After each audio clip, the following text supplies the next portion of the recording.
तो ये movie descendant शुरू होती है कपल से, शॉन और उसकी वाइफ एंड्रिया, जो कि लॉस एंजलिस में रहते हैं। एंड्रिया एक्सपेक्ट कर रही होती है और दोनों अपने बेबी के लिए बहुत एक्साइटेड होते हैं और होना भी चाहिए, लेकिन बेचारा शॉन एक बड़ी प्रॉब्लम का सामना कर रहा होता है, जो कि है पैसों की कमी। अब और कुछ तो ना सही, लेकिन वो एक स्कूल में सिक्योरिटी गार्ड के तौर पे जॉब करता है, लेकिन सैलरी इतनी कम होती है कि वो अपनी फैमिली का फ्यूचर सिक्योर नहीं कर पा रहा होता। उसे उम्मीद होती है कि प्रिंसिपल उसे किसी प्राइवेट सिक्योरिटी कंपनी में रिकमेंड करे जहाँ सैलरी अच्छी मिलने लगे। उसे लगता है कि अगर ये चांस मिल गया तो सब कुछ बेहतर हो जाएगा। अब सीन शिफ्ट होता है हॉस्पिटल के अंदर। शॉन की वाइफ अल्ट्रासाउंड के लिए आई होती है। डॉक्टर बताता है कि उसको इस फेज में कुछ कॉम्प्लिकेशंस हैं, लेकिन साथ ही शॉन को ये भी कहता है कि इस वक्त उनको सिर्फ केयर और इमोशनल सपोर्ट चाहिए।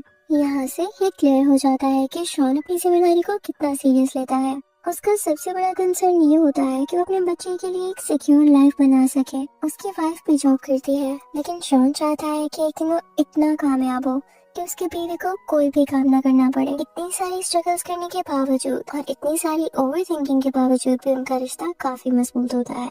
दोनों एक दूसरे के साथ बहुत खुश हैं और अपनी लाइफ को बैलेंस करने की कोशिश कर रहे हैं। शॉन अपना काम ऑनेस्टी से करता है, हर किसी के साथ अच्छा बिहेव करता है और अपनी रूटीन लाइफ फॉलो करता है। लेकिन एक रात सब कुछ बदल जाता है। शॉन रात में एक्सरसाइज कर रहा होता है जब स्ट्रीट लाइट फ्लिकर करने लगती है। वो ऊपर देखता है तो आसमान में एक अजीब सी रोशनी नजर आती है जो अननेचुरल तरह से मूव कर रही होती है, जैसे कोई इनविजिबल फोर्स उसे कंट्रोल कर रही हो। कुछ सेकंड्स तक वो लाइट हवा में घूमती रहती है और फिर एकदम से गायब हो जाती है। ये मोमेंट शॉन को कंफ्यूज और परेशान कर देता है। उसे लगता है कि कुछ अजीब होने वाला है। अब कहानी का टोन यहाँ से थोड़ा मिस्टीरियस हो जाता है। सीन शिफ्ट होता है अगले दिन की पार्टी सीन पे। शॉन और उसकी वाइफ अपने दोस्त के साथ घर जाते हैं। ये लड़का उसका पुराना दोस्त होता है, बिल्कुल भाई जैसा। शॉन की माँ उसके पैदा होने के वक्त मर गई थी और जब वो सिर्फ 7 साल का था तो उसके फादर ने अपनी जान ले ली। तो उसके बाद शॉन का ख्याल उसके दोस्त की माँ ने ही रखा था और इस तरह से जैसे वो उन्हीं का कोई फैमिली मेंबर हो। उस औरत का नाम रॉबिन होता है, यानी शॉन के फ्रेंड की मदर का नाम। वो एक केयरिंग लेकिन शार्प जुबान वाली औरत होती है।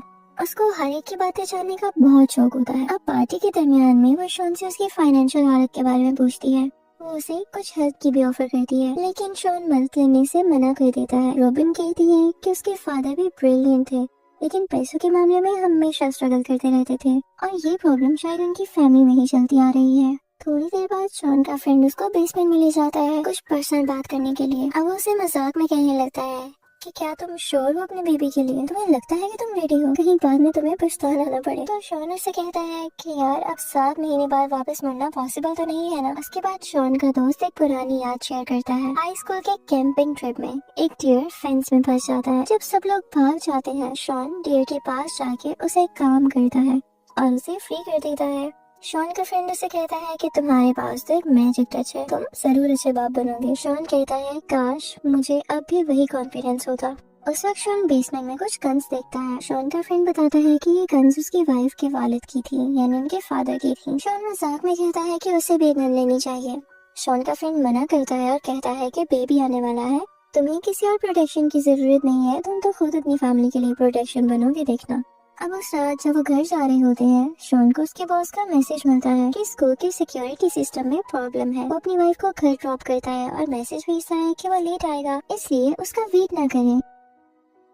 अब सीन शिफ्ट होता है स्कूल के रूफटॉप पे। शॉन सिस्टम फिक्स करता है और देखता है कि रूफटॉप लाइट फिगर कर रही है। वो ऊपर चढ़ के चेक करने जाता है और एकदम से आसमान में एक ब्लाइंडिंग लाइट चमक उठती है। उसे ऐसा लगता है जैसे वो लाइट उसे खींच रही हो। सब कुछ डार्क हो जाता है और उसके जहन में अजीब सीन्स फ्लैश होने लगते हैं। एक वेब जैसा स्ट्रक्चर, उसके सर से कनेक्टेड कुछ ट्यूब्स और उसके पास उसके फादर की लाइफलेस बॉडी, यानी बेजान जिस्म। थोड़ी देर बाद शॉन हॉस्पिटल के बेड पर आंख खोलता है। उसके सर पे बैंडेज लगा होता है और उसके पास उसकी वाइफ बैठी होती है। उसे समझाती है कि वो स्कूल के रूफटॉप से गिर गया था, लेकिन एक मिरेकल ने उसे बचा लिया। डॉक्टर भी कहता है कि उसका बच्चा किसी मौत से कम नहीं।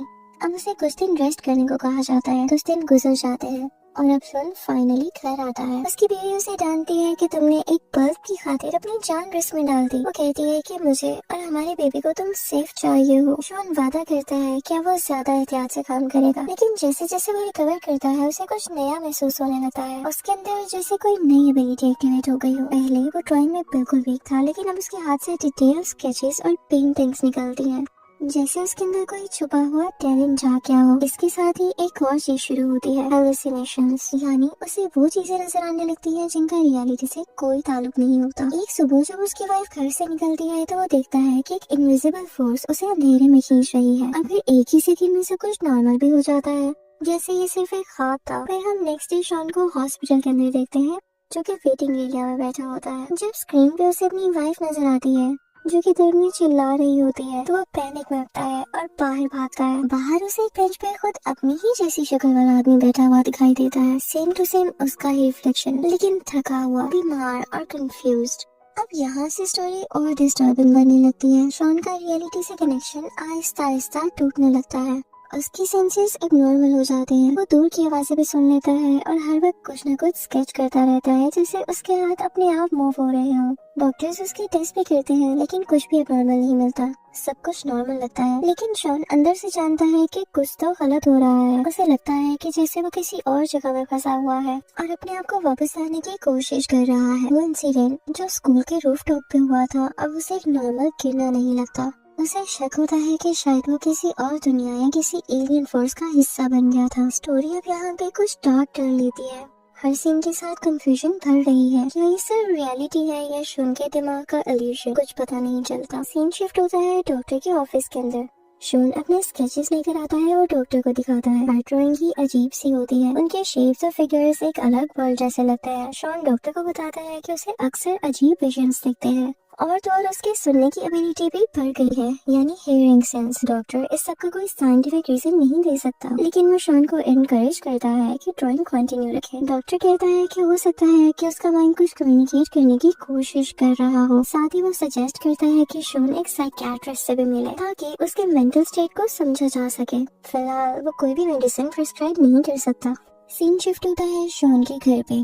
अब वो अपने नॉर्मल दिन जीने की कोशिश कर रहा है, लेकिन हेलुसिनेशंस उसे चैन नहीं लेने देती। रात के वक्त उसे घर के अंदर से कुछ आवाजें आती हैं। वो किचन से एक नाइफ उठाता है और आहिस्ता आहिस्ता ड्राइंग रूम की तरफ जाता है। वहाँ उसे एक डॉग मिलता है जो पता नहीं कैसे घर के अंदर आ गया था। शॉन उसे अपने दोस्त के घर ले जाता है ताकि वो सेफ रहे। थोड़ी ही देर बाद शॉन बेबी के रूम के लिए पेंट लेने मार्केट जाता है। साथ ही वो कुछ आर्ट सप्लाईज भी खरीद लेता है। जब वो घर लौटता है तो रॉबिन उसे देखकर मजाक में कहती है कि अब तो तुम आर्टिस्ट बन गए हो।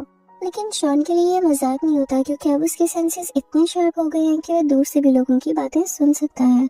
एक दिन की रात साफ करते हुए उसे अपने फादर की पुरानी फोटोज मिलते हैं। उन्हें देखता रहता है और अंदर से इमोशनल हो जाता है। उसके जहन में उसके बचपन की यादें वापस आने लगती हैं। फिर एक दिन हम देखते हैं कि शॉन अपने बेबी के कमरे की दीवार को पेंट कर रहा है, लेकिन पेंट करते करते वो कुछ और ही स्ट्रक्चर बना देता है, जैसे कोई हिप्नोटिक पैटर्न हो। जब उसकी वाइफ रूम में आती है तो वो फ्लोर पे सोया होता है और होश आने पर वो भी शॉक में आ जाता है, क्योंकि उसे याद ही नहीं होता कि उसे कब बनाया। उनका बेबी आने में कुछ ही दिन बचे थे, लेकिन शॉन का माइंड अब ज्यादा हैवी और अनस्टेबल फील करता है।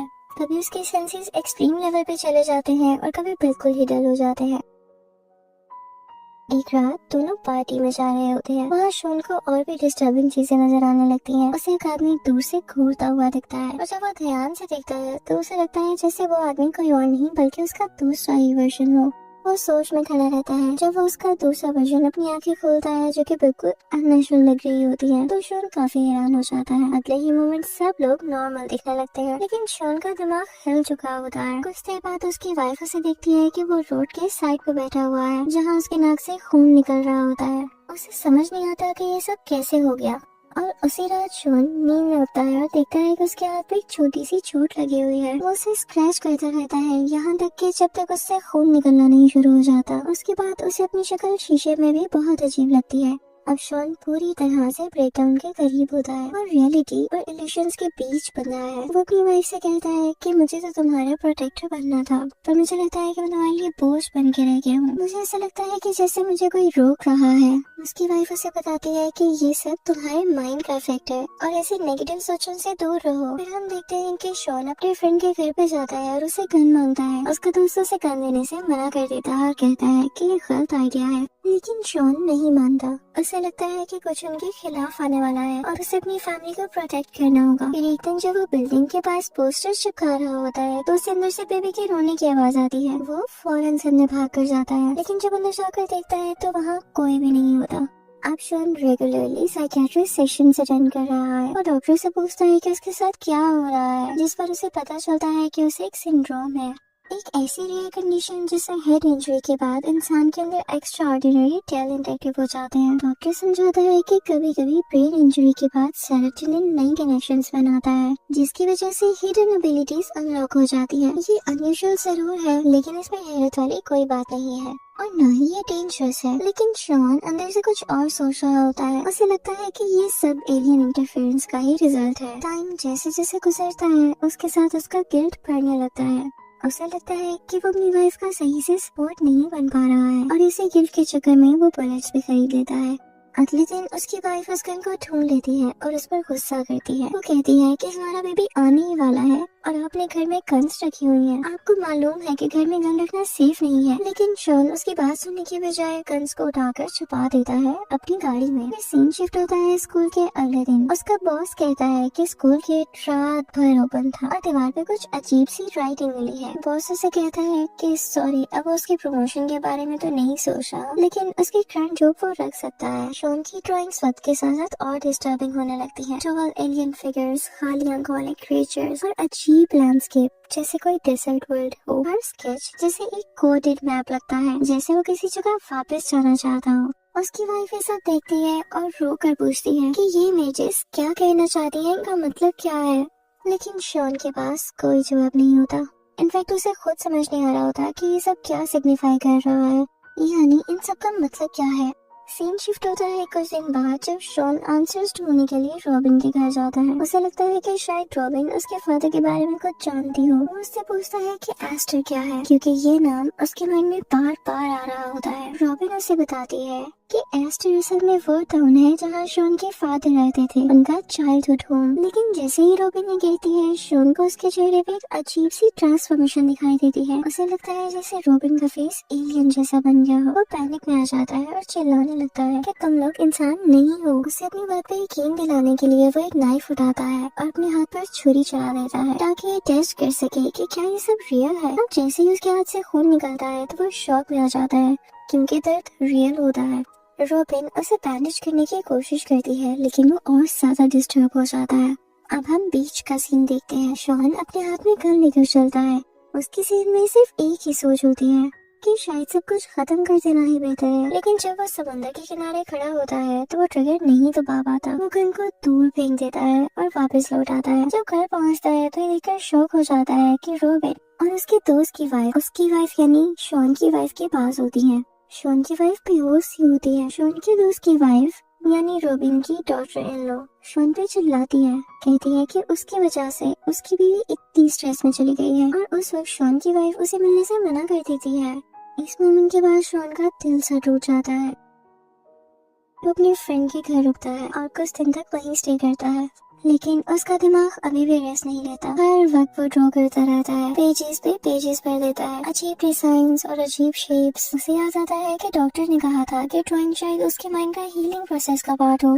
अब की बार वो फिर से अपने स्केचेस लेके डॉक्टर के पास जाता है। डॉक्टर उन ड्राइंग्स को देखता है लेकिन कहता है कि ये इतने कॉम्प्लेक्स हैं कि इनका मतलब समझना मुश्किल है। शॉन इरिटेट हो जाता है। उसे लगता है कि सब लोग उसे समझने की बजाय इग्नोर ही कर रहे हैं। फिर एक दिन जब वो डॉक्टर के ऑफिस में होता है तो उसकी नाक से खून निकलने लगता है। उस मोमेंट के बाद सब कुछ ब्लर हो जाता है और अगले ही पल वो हॉस्पिटल के एक और रूम में होता है। वहाँ एक औरत लेबर पेन में होती है और थोड़ी ही देर बाद वो मर जाती है। जब शॉन उसका चेहरा देखता है तो वो उसी की बीवी होती है। वो चिल्लाता है, बहुत रोता है, लेकिन फिर एक ही सेकंड में उसकी आंख खुल जाती है और उसे रियलाइज होता है कि ये सब तो सिर्फ एक ड्रीम था। वो फौरन से घर जाता है और उसी वक्त अपनी बीवी को चेक करता है। उसकी बीवी ठीक होती है, लेकिन उसे फिर से हेलुसिनेशंस दिखाई देते हैं। उसे लगता है कि रॉबिन और उसकी बहू यानी उसके फ्रेंड की वाइफ एलियंस बनकर आए हैं और उसकी बीवी को तकलीफ दे रहे हैं। लेकिन कुछ सेकंड्स बाद सभी कुछ नॉर्मल हो जाता है। शॉन बेबी के रूम में देखता है कि कुछ नई पेंटिंग्स बनी हुई है जो कि उसकी बनाई गई नहीं है।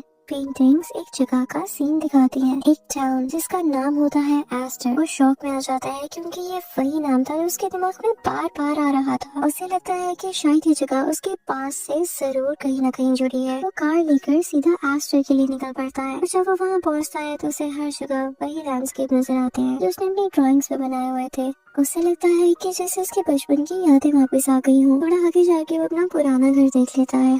घर के बाहर एक आदमी बैठा होता है, उसका अपना फादर। ये देखकर शॉन के पैर जम जाते हैं, यानी वो फ्रीज हो जाता है। वो जानता था कि उसके फादर की डेथ 2 साल पहले ही हो चुकी थी, लेकिन फिर भी उन्हें सामने देख पा रहा है। वो उनके पास जाकर बैठता है। उसके फादर मुस्कुरा रहे होते हैं और कहते हैं कि तुम एक अच्छे बाप बनोगे, तुम वो सब करोगे शॉन जो मैं नहीं कर सका। ये बातें सुनकर शॉन की आंखों में आंसू आ जाते हैं। वो कहता है कि आपका बेटा उसे बहुत प्यार करता है। जब शॉन वहाँ से उठकर जाने लगता है तो एकदम से गन शॉट की आवाज आती है। उस मोमेंट पर सेम ब्लाइंडिंग लाइट फिर से चमकने लगती है। उसे लगता है कि जैसे वो फिर से अपनी असली दुनिया में लौट रहा है। अब सीन शिफ्ट होता है वापस से स्कूल के रूफटॉप पे, वही जगह जहाँ सब कुछ शुरू हुआ था। शॉन को चक्कर आने लगते हैं और वो वहाँ से ही नीचे बैठ जाता है। तभी एक अननोन आदमी उसके पास आता है और कहता है कि तुम बहुत ब्रेव हो, ज्यादा लोग इतनी जल्दी वापस नहीं आ पाते। वो आदमी एक नोटबुक निकालता है जिसमें बहुत सारे नाम और कोऑर्डिनेट्स लिखे होते हैं। हर नाम के साथ एक जगह का मेंशन होता है। वो आदमी कहता है कि री एंट्री इजी नहीं होती। उन्होंने तुम्हारे ब्रेन पे पूरी तरह काम किया है, लेकिन तुम वापस आ गए हो, ये बहुत अनयूजुअल सी बात है। कुछ पता नहीं चलता कि वो आदमी कौन है। अब वो आदमी उसे घर तक छोड़ देता है बिना कुछ और बताए। शॉन भी उससे कोई सवाल नहीं करता। वो सिर्फ घर वापस आकर अपनी बीवी को देखता है और उसके पास ही रहना चाहता है।